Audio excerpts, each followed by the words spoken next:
Pili. Ahora sí. Ahora sí.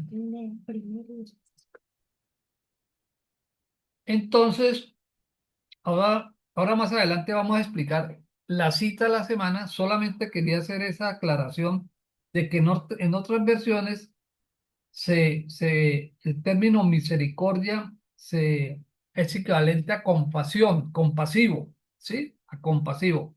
Pero para el tema que vamos a tratar hoy, vamos a irnos por el término misericordia. Repito que quiere decir lo mismo que compasivo, ¿ok?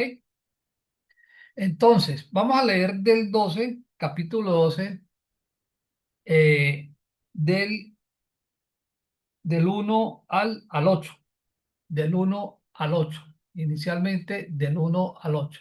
¿Listo? Voy a leer, dice así en la Reina Valera del 60. En aquel tiempo, recordemos que Jesús viene de hablar sobre lo de Juan el Bautista y lo que era importante eh, descansar y lo que era también los reproches que hizo contra aquellas ciudades que no le recibieron, ¿sí? Los comparó inclusive con ciudades malas del territorio de Israel o inclusive hasta con Nínive, y comparó también con Sodoma y Gomorra en esa cita dura donde él dice que donde les compartió la palabra y no le recibieron, van a irle peor que a los que le fue a lo de Sodoma y Gomorra, más o menos eso. Eso fue lo que vimos la semana pasada. Entonces, para hoy, del 12 al 8 dice lo siguiente, capítulo 12 versículo 1 del 8. En aquel tiempo, Jesús iba por los sembrados en un día de reposo, y sus discípulos tuvieron hambre y comenzaron a arrancar espigas y a comer. Viéndolo los fariseos le dijeron, he aquí tus discípulos hacen lo que no es lícito hacer en el día de reposo. Pero él les dijo, ¿no habéis leído lo que hizo David cuando él y los que con él estaban tuvieron hambre? ¿Cómo entró en la casa de Dios y comió los panes de la proposición? Que no les era lícito comer ni a él ni a los que con él estaban, sino solamente a los sacerdotes. 5. ¿O no habéis leído en la ley cómo en el día de reposo los sacerdotes en el templo profanan el día de reposo y son sin culpa? Pues yo les digo que uno mayor que el templo está aquí. Y si supieses qué significa misericordia quiero y no sacrificio, no condenarías a los inocentes, porque el Hijo del Hombre es Señor del día de reposo. Entonces vamos hasta ahí esta primera parte. Entonces, uno de los mayores enemigos de nuestra fe es el legalismo, ¿sí? El cual se manifiesta en el apego a la letra o a las tradiciones religiosas, cualquiera que ella sea. Aquí no hay distinción de religión ni nada, sino muchas veces nuestra fe se ve de alguna manera vulnerada por la tradición, por el legalismo, ya sea que lo hayamos aprendido desde pequeños o ya sea que a través del mismo estudio entremos a caer en un legalismo de que todo es pecado o que por algunas tradiciones, entonces si no hacemos esto, entonces no nos va a ir bien con Dios, etcétera, etcétera. Eso es lo que vamos a ver hoy. Pero entonces el legalismo se expresa en la creencia de que hay que cumplir ciertos rituales o ciertas ordenanzas o ciertas formas externas, pero que no son de fondo, sino que realmente tienen es un cierto poder o influencia positiva hacia la persona o hacia la persona que obviamente lo cree que haciendo eso lo está haciendo bien. O sea, no lo hacen de mala fe, por decirlo de alguna manera, o no lo hacen conscientemente en otras, ¿sí? Sino les llevan a creer que esa es la mejor manera de agradar a Dios tal vez, y que con haciéndolo con esos sacrificios, pues pueden estar cumpliendo lo que Dios demanda de nosotros. Pero por sinceros que sean, digamos, repito y lo digo con mucho respeto y temor hacia el Señor, por mucho amor que uno lo pueda estar haciendo, a veces esos sacrificios realmente no le agradan al Señor. Y uno no se da cuenta de eso, ¿cierto? Por más sincero, repito, que uno lo esté haciendo. Es posible que a veces, es posible que, digamos, como seres humanos también podamos estar sinceramente equivocados. Es decir, estoy equivocado, pero no lo estoy haciendo de mala fe, porque creo que esa es la manera de llegar al Señor, o que el Señor me conceda a mí ciertas cosas o ciertos beneficios, o que el Señor me perdone a mí ciertos comportamientos. Pero realmente ahí, con ese tipo de tradiciones y con ese legalismo, muchas veces nuestra fe es alejada de la misma palabra de Dios, ¿sí? En estos días yo escuchaba una frase muy bonita que decía que la, el peligro de las tradiciones de cualquier tipo de religión, de cualquiera, aquí no se excluye ninguna, el peligro es que lleva a que nuestra fe sea, muchas veces eh, es- sea distorsionada como realmente debe ser, ¿sí? ¿Por qué? Porque nos pesa más esa tradición vieja que tenemos que lo que dice o lo que enseña la palabra de Dios. Entonces, muchas veces eso nos impide a veces captar o recibir directamente el mensaje como debe ser.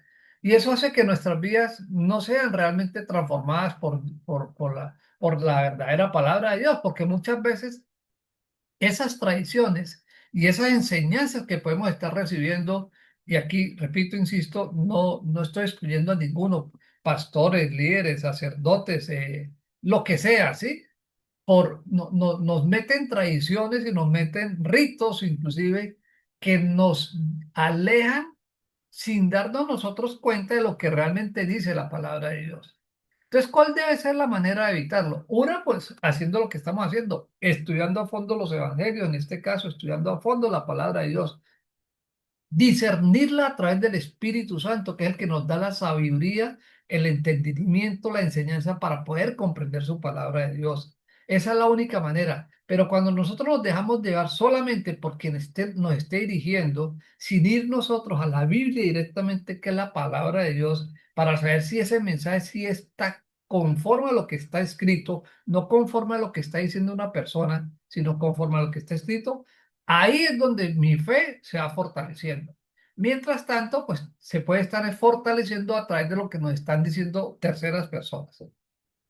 Aclaro, no es que todo el que esté hablando en el nombre de Dios, o esté predicando, o esté enseñando, sea lo que sea, lo esté haciendo, esté mal, no. Hay gente muy buena, ¿sí?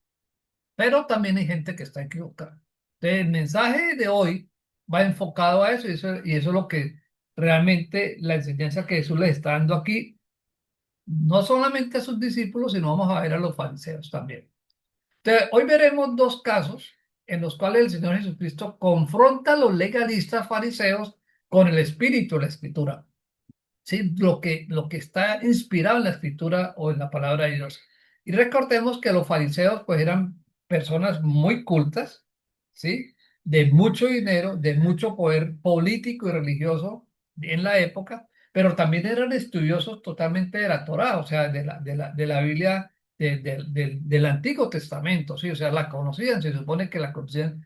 Como vamos a ver a través de estos dos temas de hoy, dos casos, cómo Jesús les enseña también o se remite justamente a los libros que ellos conocían, ¿cierto? Que era el Antiguo Testamento.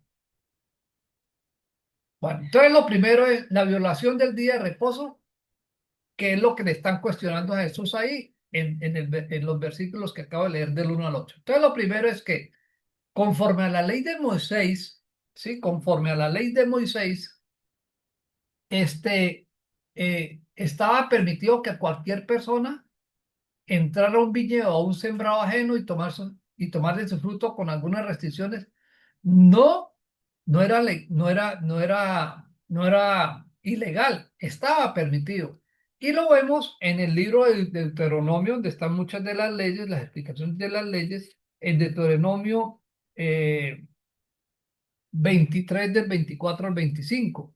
Dice así, Deuteronomio 23. Ya. 23, capítulo 23, versículo 24, 25. Dice, 24, 25, dice, cuando entren en el viñedo de su prójimo, podrán comer todas las uvas que quieran, pero no podrán llevarse ninguna en la cesta. Si entran en su trigal, podrán arrancar espigas con la mano, pero no cortar el trigo con una hoz. Entonces los fariseos, en el texto que leímos ahorita en Mateo, pues le están cuestionando, ¿cierto? Le dicen, ¿cómo es que sus discípulos, le dicen, ¿cómo es que sus discípulos hacen lo que no es lícito hacer en el día de reposo? ¿Qué era lo que han hecho los discípulos? Pues tenían hambre y cogieron espigas y empezaron a comer. Entonces, los fariseos de una vez le cayeron a Jesús, ¿cómo es que sus discípulos hacen eso? Y Jesús les dice, claro que es lícito, sí, claro que es lícito. Pero también los fariseos condenaron el hecho de hacerlo en el día de reposo, o sea, le condenan dos cosas. Uno, meterse a los viñedos y dos, que lo están haciendo en día de reposo. Pues no era lícito hacer ningún tipo de trabajo, pero nosotros vemos en Éxodo 29, 10, 29, 10, perdón, Éxodo 29, 10, que sí era permitido. Éxodo 20, del 9 al 10 dice, trabaja 6 días y hacen ellos todo lo que tengas que hacer. Pero el séptimo día de reposo consagrado al Señor tu Dios. No hagan ningún trabajo ese día, ¿sí? Entonces, realmente no estaban haciendo ningún trabajo. Lo que ellos estaban era cogiendo unas espigas de trigo porque tenían hambre y querían comer. Pero los fariseos, como lo hicieron el sábado, le estaban cuestionando eso a Jesús, cuestionándole lo que estaban haciendo sus discípulos. Por supuesto, Jesús lo que hace es responderle con el Antiguo Testamento y por eso da esas citas, él se basa en esas citas de que, de que era permitido hacerlo y que no era, y no importaba porque era un tema de necesidad que tenía, como lo vamos a ver ahora. Entonces el Señor mencionó el caso, inclusive el Señor entonces les menciona el caso de David, les dice, pero les dijo, ¿no habéis leído lo que hizo David cuando él y los que con él estaban tuvieron hambre? Entonces él les saca a colación algo que hizo David, ¿cierto? Y ya lo vamos a leer. El Señor mencionó el caso en que David tomó los panes de la proposición o de la presencia de Dios que solamente podrían tomar los sacerdotes para comerlos en el lugar. Y eso lo vemos en Levíticos 24 del 5 al 9. Levíticos del 24, recuerden que en Levítico están todas las leyes, son 613. Listo. Y en Levítico 24 del 5 al 9 dice lo siguiente. También deberás hornear 12 panes planos de harina selecta. Usarás 4 litros para cada pan. Pon los panes delante del Señor sobre la mesa de oro puro y colócalos en 2 columnas con 6 panes en cada columna. Pon un poco de incienso puro cerca de cada columna para que sirva como una ofrenda representativa, una ofrenda especial presentada al Señor. Cada día de descanso colocarás este pan ante el Señor como una ofrenda de parte de los israelitas. Es un recordatorio perpetuo del pacto eterno. Los panes les pertenecerán a Aarón y a sus descendientes, quienes los comerán en un lugar sagrado, porque son sumamente santos. Los sacerdotes tendrán el derecho perpetuo de exigir esta porción de las ofrendas especiales presentadas al Señor. Entonces, mire, ¿qué sucede con esta explicación que es muy digamos, del entendimiento que les da Jesús de que él conoce muy bien la ley y se la está, de alguna manera, le está respondiendo con ese cuestionamiento que le están haciendo los fariseos? Entonces, aquí, los 12 panes que vimos ahorita en Levítico y que está mencionando, eran que se ofrecían nuevos en cada día de reposo, o sea, cada sábado, y representaban que Dios era la fuente de toda provisión para su pueblo. Y los 12 panes, perdón, era una equivalencia haciendo a las 12 tribus de Israel. Entonces, tomarlos sin ser sacerdotes era una violación a lo escrito. Pero pero Jesús les menciona a David y David era el rey ungido de Israel. O sea, era mucho más que sacerdote. Entonces, ya la opinión de los fariseos cambió cuando Jesús digamos, les menciona esa situación. ¿sí? Y no podían acusar a un príncipe de su pueblo. Y en eso, no lo vamos a leer, eso 22, 28, pero lo que Jesús les está diciendo allí es que David lo hizo, ¿sí? Porque David era mucho más inclusive que sacerdote. ¿Y qué hizo David? Pues eh, lo que ya se conoce como los panes de la proposición, ¿cierto? Entró a la casa del Señor, a la casa de Dios, comió los panes, o sea, lo repartió, hizo todo lo que leímos ahorita en Levíticos. Entonces, el Señor cierra esta argumentación que le está dando a los fariseos, afirmando cómo en día de reposo los sacerdotes sí podían trabajar, o sea, debían de hecho trabajar para poder preparar la ofrenda que siempre la empezaban a preparar desde un día anterior, ¿sí? Lo que para efectos prácticos realmente constituía una violación según la letra de la ley. Pero los fariseos se quedaron en silencio, o ya sea porque les dio rabia que Jesús les recordó claramente la ley, o ya sea pues por la misma violación que según ellos podrían estar cometiendo, ¿cierto? Pero aquí el argumento o la explicación clara es cómo en su momento los fariseos quisieron responderle o cuestionar un acto de los, eh, de los discípulos de Jesús como si lo estuvieran haciendo mal, y Jesús sale, entre comillas, a defenderlo diciendo, no, no, nosotros sabemos qué estamos haciendo y qué es, no, qué es permitido. O sea, Jesús no les estaba violando absolutamente nada, pero a ellos pues les daba rabia. Ahora, el Señor continúa esa afirmación de quién es Él, de su deidad, declararse mayor que el templo, porque cuando Él les dice, pues les digo, en el versículo 6 les dice, pues os digo que uno mayor que el templo está acá, es decir, Él está diciendo, yo soy mayor que el templo, el lugar más sagrado, el templo, pues para la época era el lugar más, y sigue siendo el lugar más sagrado para los judíos, ¿sí? Porque era el único sitio donde se tenía que ir a la presencia del Señor, a orarle, a entregarle todos sus sacrificios, etcétera. Y acusar a los fariseos de condenar inocentes con la actitud que ellos estaban asumiendo. Entonces, el Señor les menciona lo que realmente está escrito en Oseas 6:6. Oseas es uno de los profetas menores, recuerden que lo vimos, y en Oseas 6:6 dice lo siguiente. Dice, lo que quiero de ustedes es que me amen y no que me hagan sacrificios, que me reconozcan como Dios y no que me ofrezcan holocaustos. Entonces Jesús les está respondiendo en el versículo 7, sí, 6, 7 y 8, les está respondiendo que Él es mayor que el templo, ¿sí?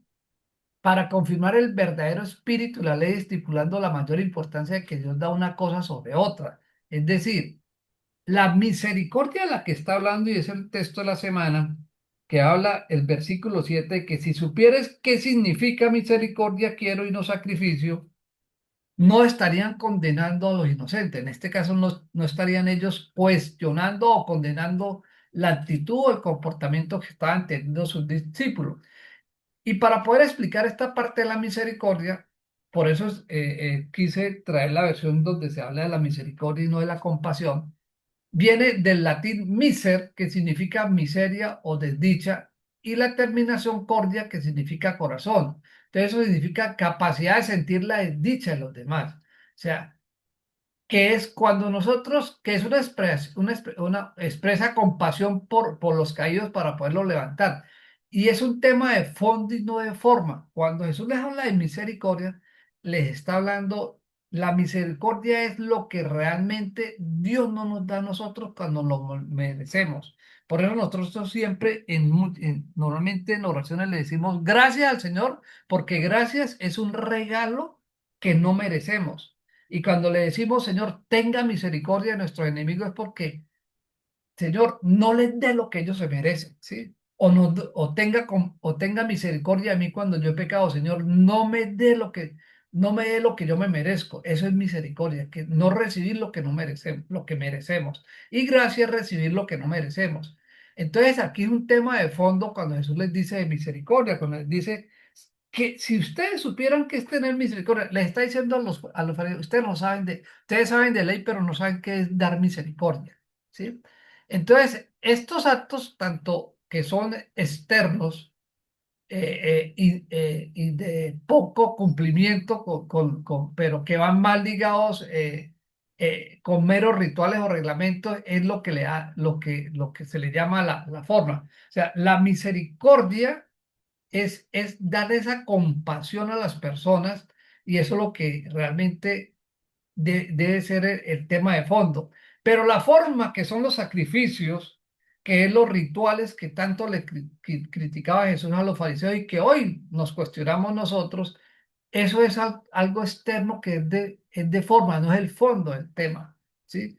Cuando nosotros hacemos un sacrificio al Señor por algo, digamos que hacemos un ayuno y lo podemos llamar entre comillas un sacrificio, queremos ayunar todo el día, pero si lo hacemos si lo hacemos de una manera externa para que las otras personas me vean, pues yo no estoy haciendo realmente no estoy haciendo ahí ningún sacrificio ni le estoy dando al Señor ninguna ofrenda, ¿sí? Lo que estoy haciendo es algo externo para que me vean, ay, ese cómo es que vea cómo es qué tan cristiano que es, qué tan bueno que no sé qué, ¿sí?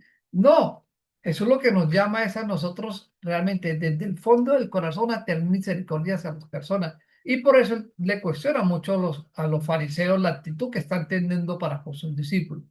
Y lo otro es, de fondo, es que también nos enseña acá Jesús, es el conocimiento que tengamos de Él, más que hacer holocausto, que es la parte de la forma. Entonces, el conocimiento de Dios lo fundamentamos siempre en el estudio de su palabra. Y en la medida que nosotros vamos conociendo más de su palabra, vamos conociendo más de Él, pues más nuestro corazón se va llenando de esa misericordia que Él nos está diciendo acá en este pasaje que le está pasando con los discípulos.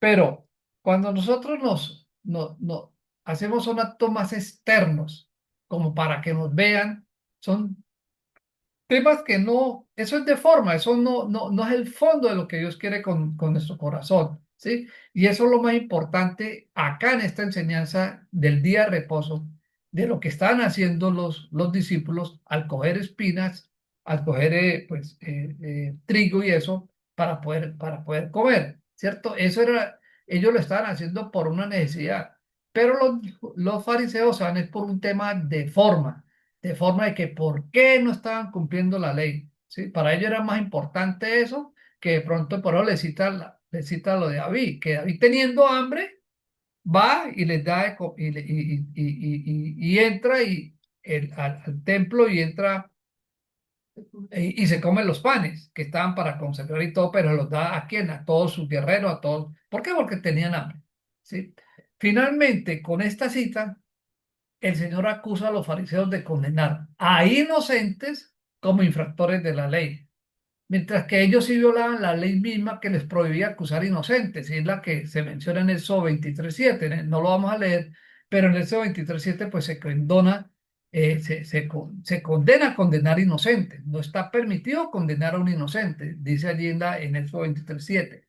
Y cierra el pasaje Jesús afirmando otra vez que Él es más importante que que el templo, que él, repito, era el sitio importantísimo para los judíos porque era donde se encontraban con la presencia del Señor.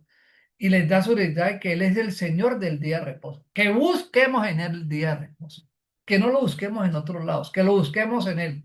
Y Él tenía la autoridad para ver si sus discípulos habían o no quebrantado en este caso el día de reposo o la ley. Él sabía, él tenía la autoridad. Y tengan la certeza que si los discípulos estuvieran haciendo algo mal, pues Jesús lo hubiera cuestionado, porque hay pasajes, no se trata de verlo hoy, pero hay pasajes en los cuales él les cuestiona a sus discípulos algunos comportamientos que no estuvieron bien. Entonces, para cerrar esta primera parte sobre el día de reposo, Jesús lo cierra con algo muy importante, indicando que Él está por encima del mismo templo como tal y que Él realmente, en Él es en que encontramos el reposo, que muchas veces nosotros lo buscamos en otras cosas de forma, como son sacrificios, bueno, de todo tipo, no quiero mencionarlo, pero creemos encontrarlos allá y no buscando a Jesús, ¿sí? Seguramente todo eso que pasó, pues obviamente fue llenando de ira cada vez más, encendiendo la ira de los fariseos. Y vamos a ver pues más adelante que poco a poco los van llevando a que van a entregar a Jesús, pero ya llegaremos allá, a ese momento. Pero todo eso era lo que le estaba cuestionando para la época a Jesús. El segundo tema, la segunda parte, la encontramos entonces del versículo 9 al 14 que nos dice que ahí Jesús hace una sanidad allí. Lo vamos a leer en la versión Reina Valera. Dice, pasando de allí, o sea, lo que acaba de acontecer, vino Jesús a la sinagoga de ellos. ¿De quién? De los fariseos, ¿cierto? En la sinagoga. Y aquí había allí uno que tenía seca una mano y le preguntaron a Jesús para poder acusarle. O sea, le hacen una pregunta a Jesús para poderlo acusar. ¿Es lícito sanar en el día de reposo? Fíjate que seguimos en el día de reposo. Entonces él les dijo, ¿qué hombre habrá de vosotros que tenga una oveja y si ésta cayera en un hoyo el día de reposo, no le echa mano y la levanta?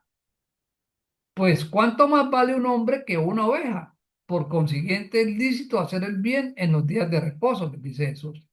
Entonces dijo a aquel hombre, extiende tu mano, y él la extendió y le fue restaurada sana como la otra mano. Y salidos los fariseos tuvieron consejo contra Jesús para destruir.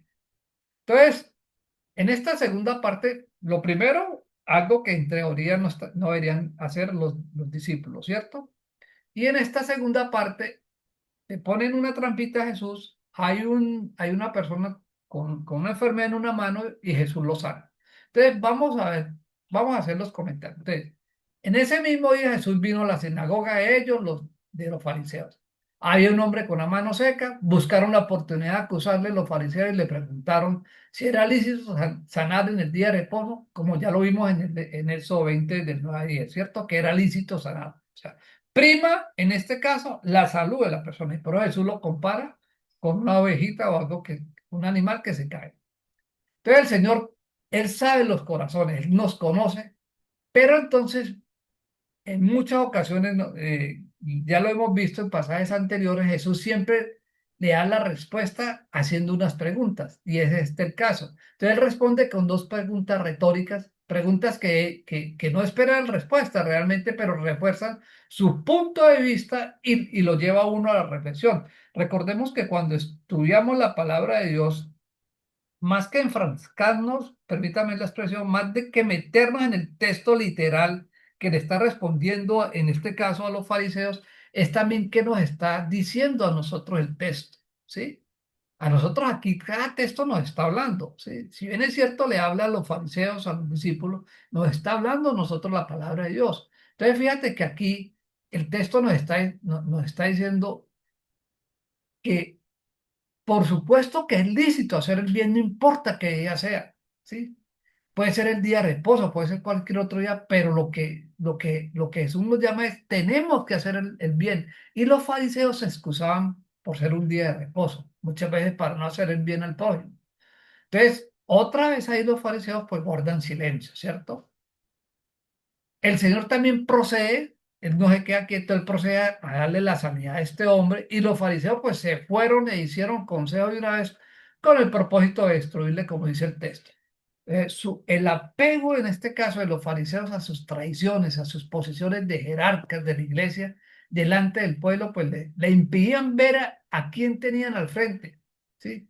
O sea, y ni siquiera evidenciar el poder de Dios en acción inquietó a sus corazones. O sea, llegó tanto el grado de la ceguera y puede llegarnos a nosotros muchas veces el grado de la ceguera que nosotros a veces no reconocemos que el Señor es todo para nosotros, ¿sí? Él nos da absolutamente todo. A veces por esas tradiciones que tenemos o mantenemos, cualquiera que ella sea, a veces nosotros no le damos la prioridad a entender que tenemos un Dios que nos suple absolutamente todo, que tenemos un Dios que nos da la sanidad, que tenemos un Dios que nos da la provisión, que nos cuida, que conoce nuestro corazón, ¿sí? Por eso cuando Jesús le responde, él sabía cuáles eran las intenciones de los fariseos, por supuesto que lo sabe. Primero porque él es Dios, segundo porque él ya conocía los corazones de todos los fariseos. Él conoce el corazón de nosotros, él nos conoce íntegramente. Entonces, cuando nosotros muchas veces queremos eh, eh, hacer cosas, entre comillas, probando al Señor. El Señor ya sabe, Él conoce nuestro corazón, ¿sí?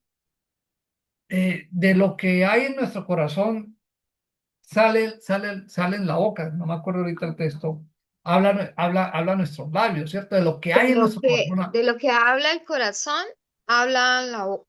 De lo que habla la boca, habla tu corazón. Lo que hay en nuestro Lo que hay en corazón. nuestro corazón, habla nuestra boca. Entonces, muchas veces nosotros, cuando respondemos con rabia, con dolor, con ira a una persona, eh, es porque hay algo en nuestro corazón hacia esa persona, ¿sí? Hacia esa persona. Entonces, Jesús le responde a los fariseos porque él sabía cuáles eran las intenciones que le estaban haciendo con esa pregunta. ¿Es posible sanar el sábado? Le están pidiendo en la sinagoga. Y Jesús le sale con una perla buenísima, ¿cierto? Le da el ejemplo de la ovejita, ¿sí? Donde prima para él es la humildad, el bienestar hacia el ser humano, ¿cierto? Les está diciendo, es primero la compasión, la misericordia que cualquier otra cosa. Dejen de tanta ley, dejen de tantas cosas. Hagan lo que tengan que hacer, háganlo con amor, ¿sí? Como Él nos manda en su mandamiento. Y finalmente, el gran problema de las religiones, de cualquiera que ellas sean, es que lleva a que los adeptos crean que con cumplir basta con agradar a Dios, o sea, con cumplir un acto, ¿sí? Un rito, ¿cierto? Y entonces se concentran en la forma, los ritos, las prácticas, las tradiciones, o sea, yo puedo ir todos los días a la iglesia, yo puedo ir todos los días, puedo estar orando, todos los días puedo estar ayunando, lo que sea, ¿cierto? Pero si eso se me convierte en un rito y no sale de mi corazón, yo no estoy agradando a Dios con eso, ¿sí? Es más, Él nos dice, no quiero ritos. Ya lo vimos en los textos de Éxodo. Yo no quiero sacrificios de ustedes. Yo quiero realmente un corazón entregado a mí, ¿cierto? Y eso es lo que muchas veces nos lleva a perder el verdadero propósito de lo que es una relación íntima de nosotros con Dios para realmente ser transformados por Él, ¿sí? La religión no es buena, la religión no es algo bueno y por eso fue que cuestionó Jesús tanto a los fariseos en su época y por eso lo condenaron, ¿sí? Para nosotros la religión no se debe convertir en algo religioso el acto de amor hacia Dios, ¿cierto? Porque lo que nosotros tenemos que buscar siempre es una buena relación, tener una relación padre a hijos con nuestro Señor, con Jesús, ¿cierto? Adorarle a Él, quererle a Él, amarlo a Él, seguirlo a Él, porque esa es la única manera de que Él nos transforme a nosotros. Cuando nosotros hacemos la oración de fe, le decía yo a una persona esta semana pasada, cuando nosotros hacemos la oración de fe y nosotros le decimos, Señor, te entrego mi vida y hoy, a partir de hoy, tú serás el Señor de mi vida, ¿sí? Pero resulta que le decimos a Él eso y se nos olvida que Él es el Señor de nuestra vida, que le entregamos ya nuestra vida a Él y que Él pasa a ser el Señor de nuestra vida. ¿Por qué? Se nos olvida, ¿por qué? Porque seguimos nosotros siendo nosotros y no dejamos que el Señor gobierne nuestra vida, ¿sí?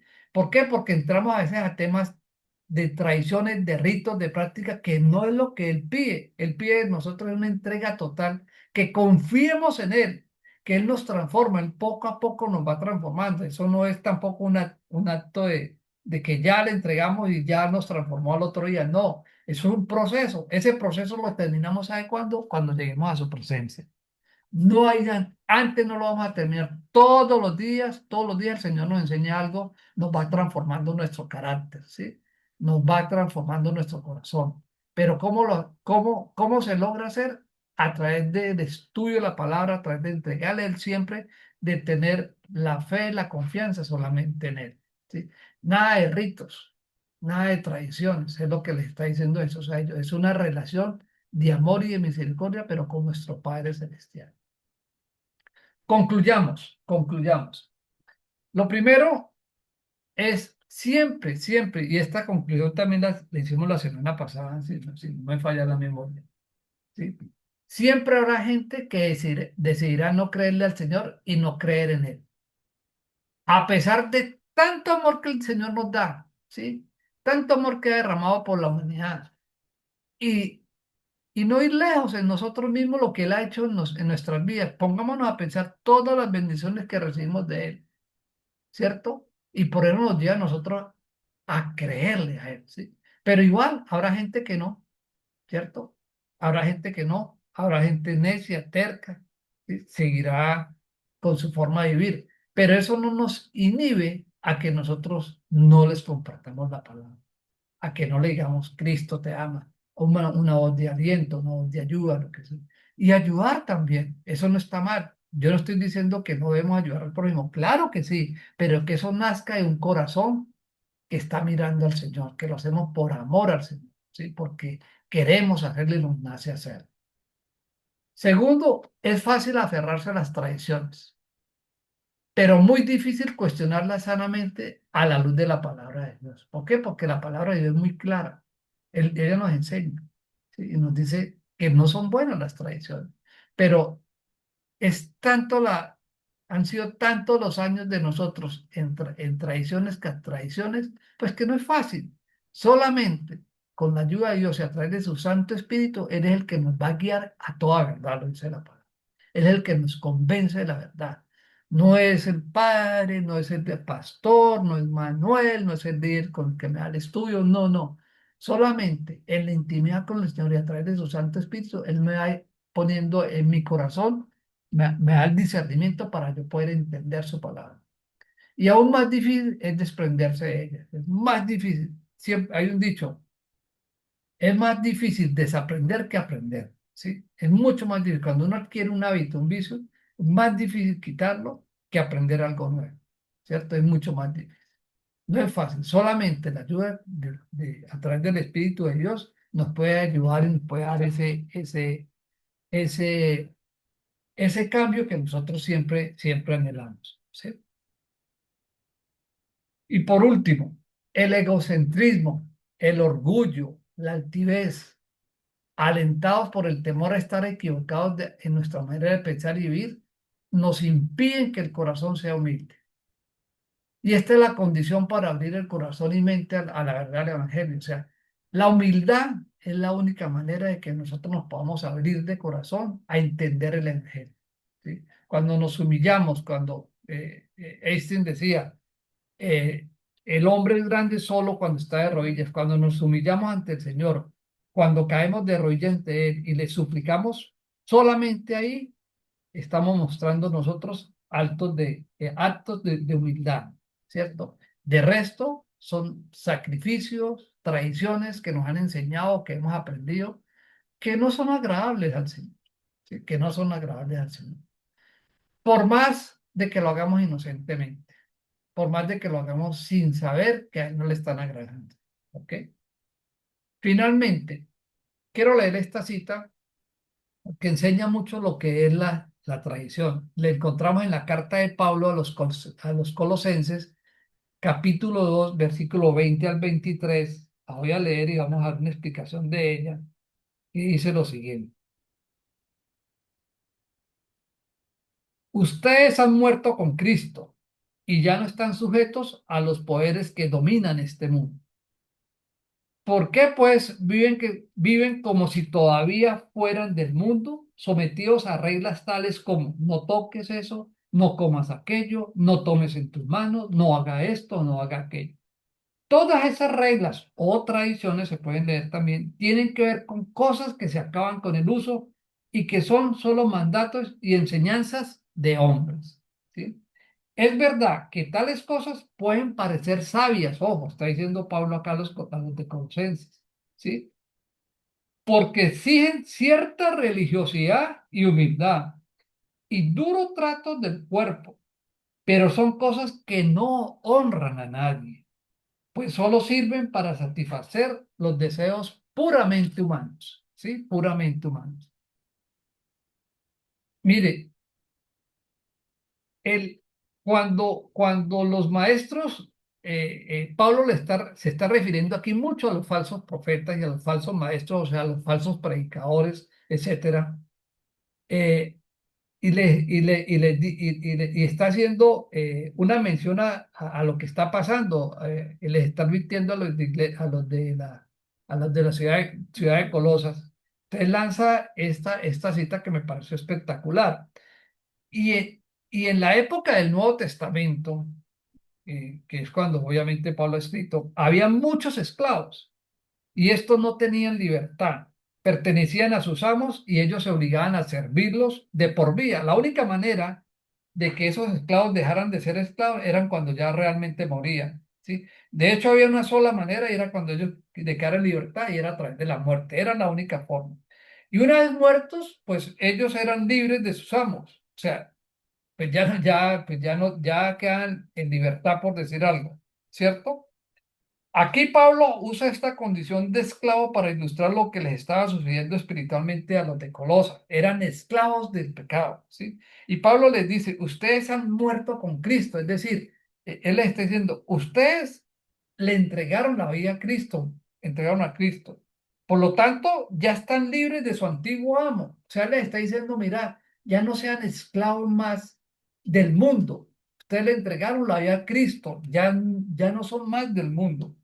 Ya usted no los domina ni Satanás, ni el mundo, ni el pecado, ¿sí? Por lo tanto, ¿por qué siguen siendo sus esclavos? O sea, ¿por qué seguimos siendo nosotros esclavos de ese viejo hombre, de esas tradiciones? Ustedes ya han sido liberados de todo lo que el mundo nos tenía agobiados a nosotros.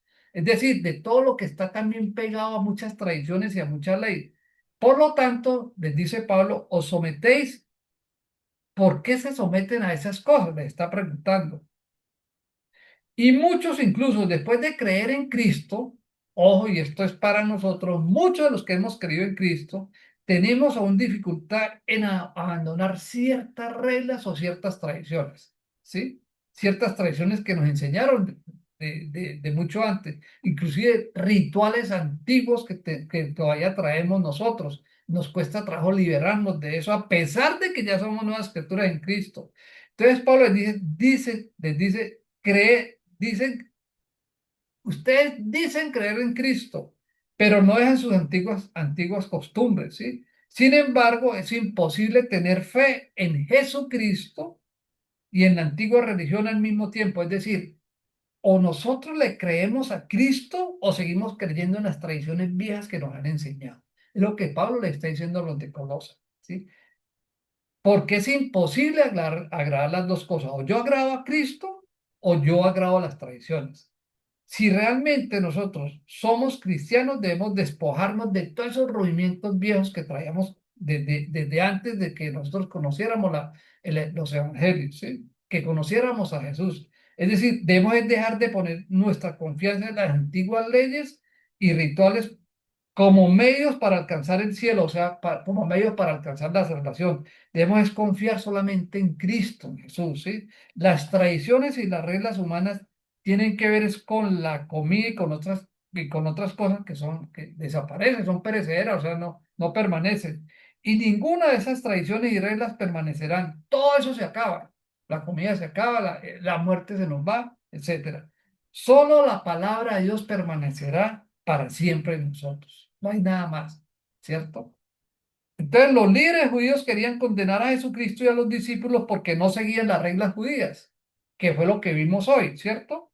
Sin embargo, Jesús les dijo, porque dejando el mandamiento de Dios os aferráis a la tradición de los hombres. Eso lo dijo en Marcos 7:8. Y en el fondo de lo que vimos anteriormente, en los dos textos de hoy. Ustedes siguen pegados a la tradición y están enceguecidos. No ven no ven quién les está hablando. Soy yo, soy el Hijo de Dios, soy Cristo, soy el Mesías. No lo ven. Las tradiciones, la tradición, la religiosidad nos ciega a nosotros. Nos ciega y no vemos quién está gobernando nuestra vida. ¿Por qué? Porque nos apegamos muchísimo a esas tradiciones, ¿sí? Y cuando miramos a los santos, a los monjes, o a los sacerdotes, a los pastores, muchas veces pensamos, uy, eso sí, ese Manuel sí ora tan bonito, uy, ese pastor sí que predica tan bueno, uy, ese padre me habló y lo que sea, ¿cierto? Y los vemos muy religiosos, pero realmente no sabemos si ellos sí tienen un buen comportamiento, si realmente son humildes, si realmente son disciplinados en todos sus comportamientos, ¿cierto?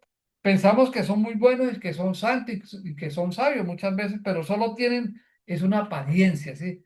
Es una apariencia y es lo que está cuestionando nuestro Señor Jesucristo a los fariseos, ¿sí? Entonces, las prácticas no son espirituales, son más bien prácticas mundanas o que se basan en mandamientos o doctrinas. Entonces, el mensaje hoy es que nos enseña nuestro Señor Jesucristo a través de Mateo es, ojo con las tradiciones. ¿Qué tenemos nosotros ahorita de religiosidad que nos impide ver verdaderamente, ver y seguir verdaderamente a Jesús? Sus enseñanzas, su humildad, su amor hacia las terceras, hacia el prójimo, ¿sí? Esa es la enseñanza de hoy. No pegarnos a tanta tradición, tanta religiosidad, tanta tradición que enceguece nuestro entendimiento. Y ahí concluiríamos. ¿Ok? Bueno, preguntas. Yo tengo una pregunta, Manuel. Hola, Martilla. Ahí cuando tú dijiste al principio que misericordia y otra palabra, hiciste como una comparación. Compasión. Ajá, ¿y cuál es la diferencia? No, misericordia y compasión es lo mismo. Lo que pasa es que misericordia en el griego está definida por miser, que significa, ya lo busco acá nuevamente, que significa miseria de desdicha, ¿sí? Pero, y cordis, que significa corazón. Entonces, capacidad de sentir nosotros un amor, una dicha hacia algo que no se merece, ¿sí? Es como Buenas ponerse uno en los noches. zapatos de alguien, ¿cierto? De sentir su dolor, de sentir su tristeza, ¿cierto? Eso es tener misericordia, ¿sí? Y cuando nosotros le clamamos al Señor misericordia, es Señor, no nos dé lo que nos merecemos, ¿sí? No nos castigue porque cometimos un pecado, Señor, tenga misericordia de mí. Por eso es importante siempre clamarle al Señor en nuestras oraciones, ¿no? Pedirle misericordia porque muchas veces fallamos. Giovanni, ¿ibas a Bueno, hablar? buenas noches, sí, don Manuel, ¿cómo Buenas, está? ¿cómo Buenas estás? noches. Creo que la palabra a la que se refiere la señora Marta es gracia, que era la opuesta a misericordia. ¿Sería? Creo que sí. ¿Sí? Sí, gracia es Sí, como lo opuesto. Gracia es que Dios nos da lo que no merecemos. Él nos dio la salvación en su Hijo Jesucristo. ¿Por qué? Por nuestro pecado. Por eso nosotros somos salvos por gracia. Gracia es un regalo inmerecido, ¿sí? Entonces somos salvos por gracia. Nosotros no hicimos nada para que Él nos diera la salvación. ¿Qué hicimos nosotros? Entregarle la vida a Él, ¿cierto? Pero nosotros no le dimos a su Hijo. Dios dio a su Hijo, o sea, murió por nosotros. Eso es la gracia y nos da esa gracia. O sea, gracia es que nos da un regalo inmerecido. Y misericordia es que no nos da lo que nos merecemos. Nosotros cometemos un pecado. Señor, tenga misericordia porque cometí este pecado. Señor, ten misericordia. Y el Señor en su infinito amor nos da misericordia. De pronto nos disciplina de una manera más suave, ¿sí? Y pero le clamamos misericordia. Esas son las dos palabras que mencioné ahí. ok. ¿Qué otra pregunta? No, pues, o sea, mira, es en el Proverbios 14 Sí, a 14, ya te digo, 14:22. sí. Dice, misericordia y verdad alcanzarán los que piensan el bien. Y dice en el 21, dice, mas el que tiene misericordia de los pobres es bienaventurado. Sí, y bienaventurado es doble, es como doblemente bendecido. Es una cuando estudiamos lo de las bienaventuranzas en Mateo, ¿se acuerdan? Hablábamos de eso. Bienaventurado es, por eso, bienaventurados los pobres de espíritu, decía Jesús, ¿no? Bienaventurados tales cosas, la bienaventuranza, ¿se acuerdan? El capítulo del Sermón del Monte, capítulo 7 creo que fue eso, que hablamos de las bienaventuranzas, del 5 al 8. Hablamos de las bienaventuranzas. Sí, claro, Ok. muy bien. Bueno, terminemos orando, dándole gracias al Señor por este tiempo y por nuestras peticiones que tenemos. Si alguno quiere alguna petición en especial, con mucho gusto oramos por esa petición. Por el señor Mario. Don Mario López. Ok. Bueno, vamos a orar. Padre, te damos gracias, Señor, por este tiempo, por este estudio de hoy. Gracias, Señor, por tu amor y por tu misericordia, Padre. Gracias por el regalo inmerecido que obtuvimos con la muerte de nuestro Jesucristo en la cruz, Señor. Por morir por nuestros pecados, por nuestra salud, por nuestros errores, por morir por nuestra, por darnos siempre una vida buena, Señor. Gracias, mi Padre. Y también, Padre, porque tú tienes misericordia de nosotros por nuestros comportamientos equivocados muchas veces. Tú has tenido mucha misericordia con nosotros, Padre, porque no nos has dado lo que merecemos muchas veces. Gracias también, Señor. Padre, ponemos hoy en tus manos cada una de las peticiones que tenemos, los acá presentes y los que verán el estudio posteriormente, Señor. Cada una de las necesidades, hay necesidades de trabajo seguramente, necesidades económicas, problemas familiares también, discordias, eh, dificultades de uno u otro tipo, Padre, las ponemos en tus manos, Señor, para que con tu amor y con tu misericordia, Padre, y en el nombre de tu Hijo amado nuestro Jesucristo, seas tú concediéndonos cada una de estas necesidades, cada petición, Señor. Personas enfermas, te oramos por la recuperación de Giovanni y, y, y de Está Salomé, bien. que ya, y de Marisela también, que ya van mejor en su recuperación, Señor, y ha provisto lo necesario para con ellos también, Señor. Por la vida de Jorgito y Amanda, por Harold Castellón también, Señor, en su proceso que ha venido viviendo, Padre, ten misericordia, Padre, ten misericordia, y que tu mano de sanidad, Señor, de provisión de todos los procesos clínicos, médicos que se están necesitando en nuestro país, salgan de una manera sobrenatural, Padre, sobrenatural, Señor. Padre, te oramos por, eh, por los medicamentos de nosotros que no han venido llegando, que no los han entregado. Te pedimos, Padre, que obre allí de manera sobrenatural, proveyendo todo lo necesario, Señor, y lo justo y lo bueno para con nosotros, Padre. Te oramos también por nuestro país, Señor, cuando se avecinan unas elecciones que haya total transparencia en todo, Señor, y que toda autoridad, reconocemos que toda autoridad que es puesta por ti, Señor. Te pedimos por ellos, Padre, te pedimos por ellos, Señor.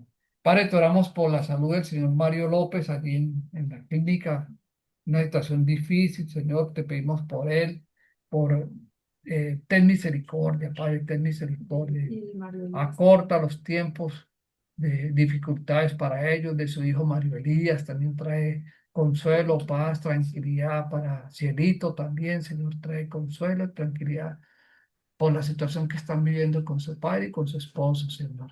Te pedimos también por la cirugía de nuestra amiga Gilma Franco ya este sábado, que no se aplace más, Señor. Tú conoces la situación, las circunstancias que ella está viviendo, Padre. Desde ya te pedimos que facilite todos los recursos administrativos, clínicos, médicos, científicos, todo esto, Padre. Y allí donde la ciencia, donde la parte gubernamental, la parte administrativa no llega, obre tú de manera sobrenatural para que todos estos procesos se puedan despejar fácilmente, Señor. Que veamos milagros, Señor, en cada una de nuestras vidas esta semana, Señor.